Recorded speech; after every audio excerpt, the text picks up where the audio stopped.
Group D এর practice set 2 আজকের আলোচনা হবে। তো এক নম্বর প্রশ্ন কী বলেছে, তো 11 দেওয়া আছে কিন্তু এটা 1 নম্বর প্রশ্ন হবে।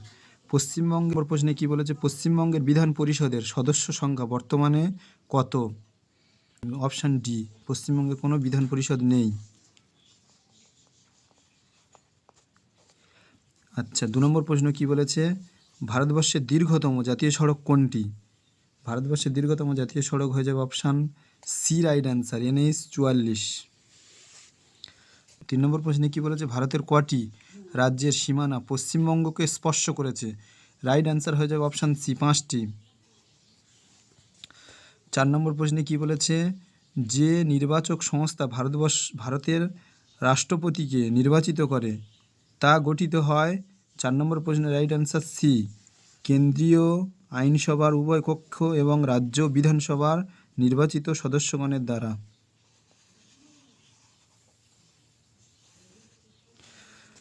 5 নম্বর প্রশ্নে কী বলেছে, সর্বাপেক্ষা দীর্ঘ প্রাণীকোষ কোনটি? 5 নম্বরের রাইট অ্যান্সার অপশান এ, স্নায়ুকোষ। 6 নম্বর প্রশ্নে কী বলেছে, নিম্নলিখিত কোনটি আলাদা? 6 দাগের option B, right answer, Google Chrome. 7 নম্বর প্রশ্নে কী বলেছে, রেডিয়ামকে আবিষ্কার করেন? 7 right answer A, madame Curie. 8 নম্বর প্রশ্নে কী বলেছে, বক্সিং খেলা হয় যেখানে? 8 রাইট অ্যান্সার হয়ে যাবে সি, রিংয়ে খেলা হয় বক্সিং। 9 নম্বর প্রশ্নে কী বলেছে, নাগা পর্বত শ্রেণীর সর্বোচ্চ শৃঙ্গ কোনটি? 9 রাইট অ্যান্সার হয়ে যাবে অপশান বি, সরামতি। 10 নম্বর প্রশ্নে কী বলেছে, পৃথিবীর গভীরতম হ্রদ কোনটি? 10 নম্বর প্রশ্নে রাইট অ্যান্সার হয়ে যাবে এ, বৈকাল হ্রদ। 11 নম্বর প্রশ্নে কী বলেছে, জিএনপি কার্যকর করার সময় কোন বিষয়টি বিবেচনা হয় না? 11 নম্বর প্রশ্নের রাইট অ্যান্সার হয়ে যাবে সি, নাগরিকদের মাথাপিছু আয়। 12 নম্বর প্রশ্নে কী বলেছে, নিম্নলিখিত কোন শাসকের শাসনকালে নবদ্বীপে শ্রী চৈতন্যদেবের জন্ম হয়? 12 দাগের রাইট অ্যান্সার হয়ে যাবে ডি, জালালউদ্দিন ফতে শাহ। 13 নম্বর প্রশ্নে কী বলেছে, শিয়ার উল মুতাখরিন গ্রন্থটির লেখক কে? 13 নম্বর প্রশ্নের রাইট অ্যান্সার হয়ে যাবে সি, গোলাম হোসেন। 14 নম্বর প্রশ্নে কী বলেছে, সুলতানি যুগে প্রচলিত তকভি হলো ড্যাশ? 14 নম্বর প্রশ্নের রাইট অ্যান্সার হয়ে যাবে সি, রাষ্ট্র কর্তৃক প্রদত্ত কৃষি ঋণ। 15 নম্বর প্রশ্ন কী বলেছে, ইউনেস্কো ওয়ার্ল্ড হেরিটেজ সাইট রানী কি ভাপ কোথায় অবস্থিত? 15 নম্বর প্রশ্নের রাইট অ্যান্সার হয়ে যাবে বি, পাটান, গুজরাট। 16 নম্বর প্রশ্ন, কোন জেলা ভারতের গ্লাসগো নামে পরিচিত? 16 থেকে রাইট অ্যান্সার হয়ে যাবে এ, হাওড়া। 17 দাগের প্রশ্ন, ইন্টারনেটে উপলব্ধ প্রথম ভারতীয় সংবাদপত্রের নাম কি? 17 দাগের রাইট অ্যান্সার হয়ে যাবে সি, দ্য হিন্দু। 17 দাগের right answer C, the Hindu. 18 নম্বর প্রশ্নে কি বলেছে, বাঙালির প্রথম সার্কাসের নাম কি? 18 রাইট অ্যান্সার হয়ে যাবে অপশান সি, ন্যাশনাল সার্কাস। 19 নম্বর প্রশ্নে কি বলেছে, SCO 2025 প্রতিরক্ষা কর্মকর্তাদের বৈঠক আয়োজন করেছে কোন দেশ? 19 রাইট অ্যান্সার হয়ে যাবে এ, চীন। 20 নম্বর প্রশ্ন, UEFA ন্যাশনাল লিগ 2025 কোন দেশ জয়লাভ করলো? অ্যান্সার হয়ে যাবে সি, পর্তুগাল। এই জিকের 20টি প্রশ্ন। এরপর জিআই। এবার প্র্যাকটিস সেটের 21 নম্বর প্রশ্ন, রিজনিং শুরু। 21 নম্বর প্রশ্নতে কী বলেছে, নিম্নলিখিত প্রশ্নে প্রদত্ত বিকল্পগুলি থেকে সম্পর্কিত বর্ণগুলি নির্বাচন করুন। কী দেওয়া আছে, A, E, I, is to দেখি C, G, K, double is to D N, R V R ইস্টুতে ওটা কী হবে সেটা বের করতে হবে। তো এখানে আমাদের কি করা হয়েছে, এর সাথে দেখো এর সাথে +2 করে কি হয়েছে, এর সাথে +2 করে সি হয়েছে, ইর সাথে +2 করলে কি হয়, জি হয়, আর আয়ের সাথে +2 করলে কি হবে, কে হবে। আচ্ছা, তাহলে এনের সাথে যদি আমি +2 করি, এনের পরে কি হবে, n+2 কি হবে, পি। আচ্ছা, তারপরে কি রয়েছে, তারপরে রয়েছে এখানে আর +2 করলে কি হয়ে যাবে, r+2 করলে কি হয়ে যাবে, টি। আর v+2 করলে কি হয়ে যাবে, এক্স। আমাদের রাইট অ্যান্সার কোনটা, পিটিএক্স, এটা হলো রাইট অ্যান্সার। 22 নম্বর প্রশ্নে কি বলেছে, p+q বলতে বোঝায় পি হলো কিউ এর ভাই। প্লাস বলতে তাহলে কি বোঝায়, প্লাস বলতে বোঝায় ভাই। আচ্ছা, তারপর কি বলেছে, p/q বলতে বোঝায় পি হলো কিউ এর মা। ইন্টু মানে কি বোঝাচ্ছে, মা।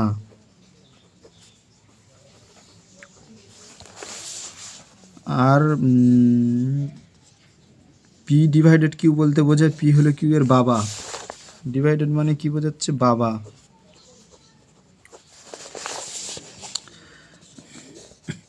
p-q বলতে বোঝানো হয় পি কিউ এর বোন। মাইনাস বলতে বোঝানো হয় বোন। এবার আমাদের এই সম্পর্কটি বের করতে হবে। প্রথমে কি রয়েছে,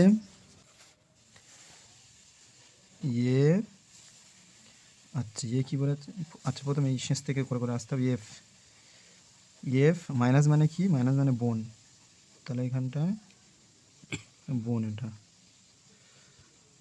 আচ্ছা, এরপরে কি বলেছে, প্লাস আছে, প্লাস মানে কি বলেছে, প্লাস মানে ভাই, তাহলে এটা হয়ে যাবে ভাই। আচ্ছা, তারপরে কি বলেছে, ভাই ডি। আচ্ছা, এরপর কি বলেছে, ফের মাইনাস মানে হচ্ছে বোন, আবার এইখানটায়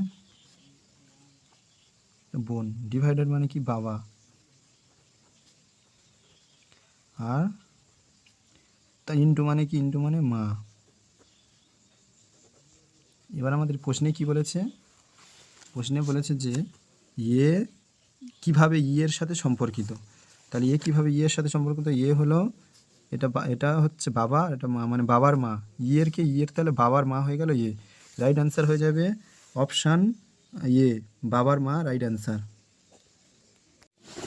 23 নম্বর প্রশ্নে কি বলেছে, আজ স্কুলে যেতে ইচ্ছে করছে না, এর সঠিক অ্যান্সার হয়ে যাবে অপশান সি, এটি কোনো প্রপোজিশন নয়। 24 নম্বর প্রশ্নে কি বলেছে, প্রদত্ত 4টি বিকল্পের মধ্যে 3টি একটি নির্দিষ্ট যুক্তি অনুসারে একই রকম, একটি বিকল্প আলাদা। এই আলাদা বা বিজোড় বিকল্পটি নির্বাচন করুন। কি আছে, দুধ তরল, হ্যাঁ অবশ্যই দুধ তো তরল। বিদ্যাকে কি বলেছে, গান পাউডার কঠিন, হ্যাঁ গান পাউডারও কঠিন হয়। তারপরে বলেছে কি, কর্পূর গ্যাস, না কর্পূর কিন্তু কঠিন পদার্থ, এখানে দেয়া রয়েছে কর্পূর গ্যাস।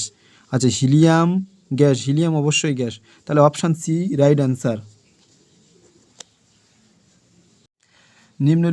25 নম্বর প্রশ্নে কি বলেছে, নিম্নলিখিত চিত্রক্রমে প্রশ্ন চিহ্নটিকে প্রতিস্থাপন করলে চিত্রটি নির্বাচন করুন। 25 নম্বর প্রশ্নে কি হয়ে যাবে, দেখো প্রত্যেকটা প্রথম সবকটা প্লাস রয়েছে, তারপর কি হয়েছে, একটা প্লাসের জায়গায় সমান চলে এসছে, তারপর দুটো সমান এসে গেছে, তারপর 3টে সমান, এরপরে 4টে হবে, 4টে, তাহলে এটা রাইট অ্যান্সার হয়ে যাবে, অপশান এ রাইট অ্যান্সার। বাদবাকি সব কটিতে বেশি বেশি রয়েছে, একমাত্র এটিতে নেই, এটি রাইট অ্যান্সার। 26 নম্বর প্রশ্নে কি বলেছে, কলম এ এর সাথে কলম বি এর মিল করুন, এটি রাইট অ্যান্সার হয়ে যাবে অপশান ডি। কি বলেছে, 4 নম্বর, বি 3, সি 2, ডি 1। 27 নম্বর প্রশ্নে কি বলেছে, নিম্নলিখিত প্রশ্নে প্রদত্ত বিকল্পগুলি থেকে প্রশ্নচিহ্নের স্থানে স্থাপন করা যেতে পারে এমন চিত্রটি নির্বাচন করুন। কি রয়েছে, প্রথমে একটি রয়েছে, তারপর এই দুটি, একটি উপরে একটি নিচে, তারপরে আছে একটি উপরে একটি নিচে, উপরে 6 দেওয়া রয়েছে, তারপরে একটি দেওয়া আছে, উপরে 9 দেওয়া আছে, এর পাশে 6 দেওয়া আছে, এর পরবর্তীটি কি হবে, দেখো 28-এর অপশান ডি রাইট অ্যান্সার। কী রয়েছে, একটি উপরে একটি নিচে, 96 মাঝখানে জিজ্ঞাসার চিহ্নটি অ্যাড হবে। 28 নম্বরে কী বলেছে, সঠিক বিকল্প চিহ্নিত করুন। কী দেওয়া আছে, কার্নিফেরাস, টাইগার, উলফ। কার্নিফেরাস মানে মাংসাশী, মাংসাশী, টাইগার মানে বাঘ, টাইগার এবং উলফ। কার্নিফেরাস, টাইগার এবং উলফ। এর রাইট অ্যান্সার হয়ে যাবে অপশান সি, স্টুডেন্ট মানে ছাত্র, বয় গার্ল সব উভয়ই ছাত্র। তাহলে অপশান সি রাইট অ্যান্সার। 29 নম্বর প্রশ্নে কী বলেছে, ভদ্রলোককে দেখিয়ে মহিলা বললেন, উনি আমার মায়ের মা, এর একমাত্র পুত্র। উনি আমার মায়ের মা, এর একমাত্র পুত্র। ভদ্রমহিলা ভদ্রলোকের কে হন? 29 নম্বর প্রশ্নে রাইট অ্যান্সার হয়ে যাবে অপশান এ, বঞ্জি। 30 নম্বর প্রশ্নে কী বলেছে, অসম শব্দটি নির্বাচন করুন, মানে যেটি আলাদা সেটি নির্বাচন করতে হবে। কী আছে, টেনি আছে, বিগ আছে, ট্রিভিয়াল আছে, স্মল আছে। এক্ষেত্রে রাইট অ্যান্সার হয়ে যাবে বি, বিগটা হয়ে যাবে রাইট অ্যান্সার। 31 নম্বর প্রশ্ন কী বলে, দুটি সংখ্যার অনুপাত 5:8 এবং তাদের অন্তর 69 হলে বড় সংখ্যাটি কত? তাহলে এখানে আমরা কি করেছি, ধরি সংখ্যা দুটি হলো 5x ও 8x। বড় সংখ্যা থেকে ছোট সংখ্যাটা বিয়োগ, কারণ যেহেতু বলে দিয়েছি এর অন্তর, সেহেতু বড় থেকে ছোটটি বিয়োগ করলাম, করে কত পেলাম, 3x = 69 পেলাম। এক্সের ভ্যালু বের করে নিয়েছি কত, 3 দিয়ে ওটা কাটাকাটি করলে 23, এক্সের ভ্যালু 23 পেলাম। তাহলে বড় সংখ্যাটি কত হবে, বড় সংখ্যাটি যেহেতু 8x, সেহেতু কী করব, 8-এর সাথে জাস্ট কী করবো, 23টা গুণ করে দেবো, দিলে কত উত্তর পাবো, 184 উত্তর। Option C right answer. 32 নম্বর প্রশ্নে কী বলেছে, যদি একটি পেনের মূল্য 10 টাকা থেকে বৃদ্ধি করে 15 টাকা করা হয়, তাহলে পূর্ব এবং নতুন মূল্যের অনুপাত কত? আমরা এখানে কি করেছি, পূর্ব মূল্য ইস্টু বর্তমান মূল্য। পূর্ব মূল্য কত ছিল, আগে ছিল 10 টাকা, এখন হয়েছে 15 টাকা। তাহলে অনুপাত কাটাকাটি করলে কত হয়, 5 দুগুণে 10, 3 5 15। তাহলে 2:3 হলো অনুপাত। Option C right answer. 33 নম্বর প্রশ্নে কি বলেছে, 25টি সংখ্যার গড় 150, আরও একটি সংখ্যা যোগ করা হলে নতুন গড় 160 হয়, এই নতুন সংখ্যাটি কত? তো সেই নতুন সংখ্যাটি আমাদের বের করতে হবে। আমরা এখানে কি করেছি, 33 নম্বর প্রশ্নটি 25টি সংখ্যার গড় 150 যেহেতু বলে দিয়েছে, তাই আমরা কি করেছি, 25 দিয়ে 150 গুণ করে দিয়েছি, দিয়ে 3750 পেয়েছি। এরপরে বলেছে 26টি সংখ্যার গড় 160, এটা গুণ করে দিয়ে কি পেয়েছি, 4160। এবারে দুটো সংখ্যা বিয়োগ করেছি, করলে কত পেলাম, 410। বিয়োগ করে দেওয়ার ফলে নতুন সংখ্যাটি আমরা পেয়েছি, সেই সংখ্যাটি কত, 410। Option B right answer. 34 নম্বর প্রশ্ন, একটি অর্থরাশি সরল সুদের হারে 2 বছরে 1320 টাকা এবং 3 বছরে 1380 টাকা সমূল বৃদ্ধি দেয়, বার্ষিক সুদের হার কত? 34 নম্বর অঙ্কটি ভালো করে বুঝে নাও। 3 বছরের সুদ প্লাস আসল কত বলে দিয়েছে, 1380। 2 বছরের সুদ প্লাস আসল কত বলে দিয়েছে, 1320। তাহলে 1 বছরের সুদ কত টাকা হলো, 1380 থেকে 1320টা বাদ দিলে 60 টাকা 1 বছরের সুদ পাচ্ছি। 2 বছরের সুদ কত পেলাম, 120 টাকা পেলাম। যেহেতু 1 বছরের 60, সেহেতু 2 বছরের হয়ে গেল 120 টাকা। আসল তাহলে কত পেলাম, 1320 থেকে 120 বাদ দিলাম 1200। বা তোমরা যদি 1380 থেকে 180ও বাদ দিতে পারো, 3 বছরের সুদ যেহেতু 180 হবে, সেহেতু 180 টাকা বাদ দিলে 1200ই পাবে উত্তর। তাহলে এবার সূত্রে ফেলে দেবো। সরল সুদের যে মেন সূত্রটি রয়েছে, I = PRT/100। I বলতে সুদ, P বলতে আসল, T বলতে টাইম, আর R বলতে সুদের হার বা পার্সেন্ট, আর বাই 100। তাহলে তো সুদ আমাদের কত পেয়েছি, 60, আসল কত পেলাম, 1200, আর বছর কত বলে দিয়েছে, 1 বছর, আর সুদের হার আর পার্সেন্ট রেখে দিলাম। এবারে কাটাকাটি করলাম, কি 0 0 কেটে দিলাম, এর নিচে 100 দুটো শূন্য, 1200 দুটো শূন্য কেটে দিলাম। এবারে 5 × 60 5, তাহলে R = 5%, এর উত্তর হয়ে গেল। 35 নম্বর প্রশ্নে কি বলেছে, 5% এবং 10% দুটি ক্রমিক ছাড়ের সমতুল্য একটি ছাড় কত? সমতুল্য ছাড়ের সূত্রটি কি, x + y - xy/100। তাহলে 15 এক্স ইকুয়াল টু 15 করে নিলাম এবং ওয়াই ইকুয়াল টু 10 করে নিলাম, যেহেতু আমাদের বলে দিয়েছে 15% এবং 10%, ইন্টু 15/10/100। এবার 15 আর 10 যোগ করলে কত পেলাম 25, আর বিয়োগ এটা উপর নিচে কাটাকাটি করে দিলাম, 0 0 কেটে দিলাম, 3 5 15, 5 2 10, তাহলে 25 মাইনাস 3/2, এটা ভাগ করলে কত পাবো 25 মাইনাস 3/2টাকে ভাগ করে দিলে কত 1.5, তাহলে 25 থেকে 1.5 বাদ দিলে কত পড়ে থাকে 23.5। 36 নম্বর প্রশ্নে কি বলে দিয়েছে, যদি একটি পণ্যের ক্রয় মূল্য তার বিক্রয় মূল্যের 5/8 অংশ হয় তাহলে শতকরা লাভের হার। ধরিলাম ক্রয় মূল্য 5x টাকা এবং বিক্রয় মূল্য 8x টাকা। আমরা লাভ বের করতে হবে। লাভটা আমরা কি করে পাবো, বিক্রয় মূল্য থেকে ক্রয় মূল্যটা বাদ দিলে আমরা কি পেয়ে যাব, লাভ পেয়ে যাব। তাহলে লাভ কত পেলাম 3x। লাভের হার কি করে পাবো, মোট কিনেছি কত 5x টাকা দিয়ে কিনেছি, আর লাভ হয়েছে আমাদের কত 3x টাকা, আর ইন্টু 100% দিলেই আমাদের লাভের হার বের করতে পারবো। তাহলে x কেটে দিলাম, আর 5 দিয়ে 100 টাকা, 5 কুড়ি 100, 3 কুড়ি 60, 60% আমাদের right answer. 36 number option A right answer. 37 নম্বর প্রশ্নে কি বলেছে, 8, 24 এবং 36 লসাগু নির্ণয় করি। তাহলে লসাগুটি 18, 24 আর 36, 3 দিয়ে করেছি, 3 6 18, 3 8 24, 3 12 36, 3 দিয়ে করেছি 3 2 6, 8টা বসিয়ে দিয়েছি, 3 4 12, 2 দিয়ে করেছি 2 1 2, 4 2 8, 2 2 4, আচ্ছা 2 দিয়ে করেছি 2 1 2, 2 2 4, 2 1 2, তাহলে লসাগু সমান কি হলো 3 গুণ 3 গুণ 2 গুণ 2 গুণ 2, 4 2 8, 2 2 4, 4 2 8, আর 3 3 8 72 উত্তর। 38 নম্বর প্রশ্নে কি বলেছে, 7,400 টাকা অর্থরাশি এ, বি এবং সি এর মধ্যে যথাক্রমে 9:12:16 অনুপাতে ভাগ করা হলে বি এর লাভের পরিমাণ কত।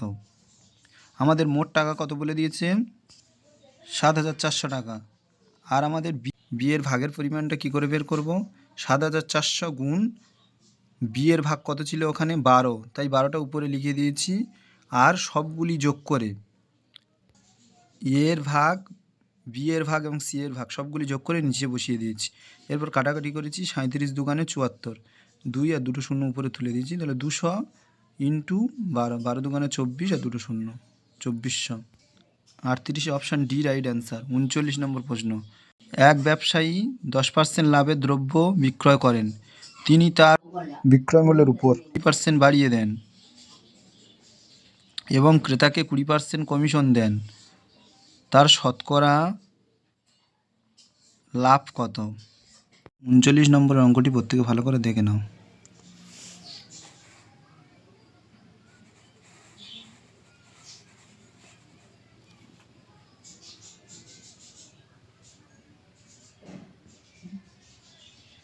চল্লিশ নম্বর প্রশ্নে কী বলেছে, 3 বছর আগে এ এবং বি এর বয়সের গড় ছিল 18, কিন্তু সি তাদের সঙ্গে যোগদান করায় বর্তমানে তিনজনের বয়সের গড় 22 বছর, সি এর বয়স কত। তাহলে কি পেলাম, বর্তমানে এ ও বি এর বয়সের সমষ্টি কত পেলাম, সমষ্টিটা বের করে নিলাম। তাহলে 18 গুণ 2, আর যেহেতু বর্তমানে বলেছে সেহেতু +3 অ্যাড করলাম, ওটি বলে দিয়েছিল 3 বছর আগে 18 বছর ছিল, কিন্তু বর্তমানে যেহেতু বলেছে সেহেতু কী করলাম, ওই জন্য 3 বছর অ্যাড করলাম, করে আমাদের উত্তরটি বের করে নিলাম, 42 বছর বেরোলো।